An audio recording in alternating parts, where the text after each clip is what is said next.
Hi, this is Scott Garibay, and today we're going to talk about Dungeons & Dragons, and we're going to talk about the concept of play to purpose with Dungeons & Dragons. This is part of a playlist, and it should be watched in the context in the playlist, which is linked below. And so let's get into this. So basically, it is my humble opinion that you can take Dungeons & Dragons from play to purpose.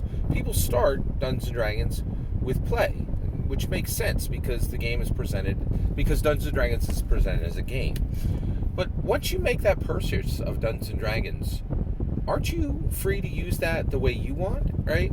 And right now there's a whole group of fun police who are like, hey, you bought Dungeons & Dragons, you better not use it for anything but fun, right? And I'm here to free you from the fun police. Fun is an anchor that has plagued Dungeons & Dragons for decades. And it's now 48 years into Dungeons & Dragons. We can be freed from fun, and we can use Dungeons & Dragons for whatever purpose we choose. We're the purchaser. We're the D&D community. We get to choose what purpose we give for Dungeons & Dragons. So we move from play to purpose. And what can be the purpose of Dungeons & Dragons? In my humble opinion, the best purpose for Dungeons & Dragons is to benefit yourself, right?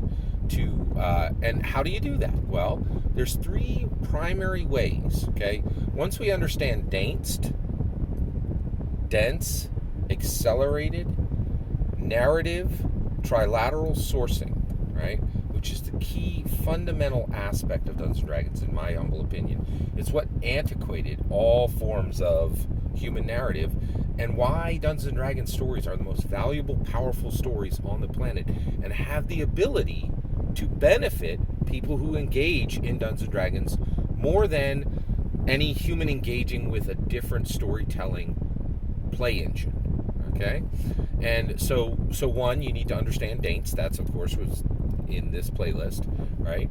But once you understand Daints, you realize, yes, Dungeons & Dragons can be this powerfully beneficial tool, right?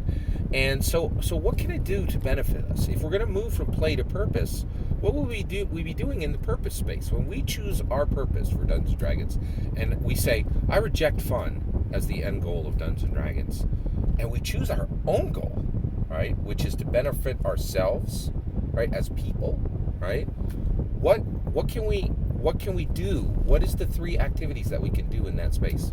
Well, we can answer questions. Very, very powerful. We can move through the abstraction, action, assertion cycle. We do, lots of humans do this. They have an abstraction, they have a concept, or they have an idea. They move into action, right? They turn it into action, right? And then they assert, did that action have the result I wanted, right? We do this all the time. But Dungeons & Dragons, in my opinion, because of its structure, can massively aid us in getting better results faster from the abstraction, action, assertion cycle, right, that all humans go through. But Dungeons & Dragons, because it's cheap, because it's fast, actually because it can be even free, right, is uniquely suited to this, right? And last, we can run ontological experiments, right? So those are the three things we can do when we move from play to purpose. All that's my opinion. I'd love to hear your thoughts on this. Let me know in the comments below. Please consider liking and subscribing, and have a wonderful millennium.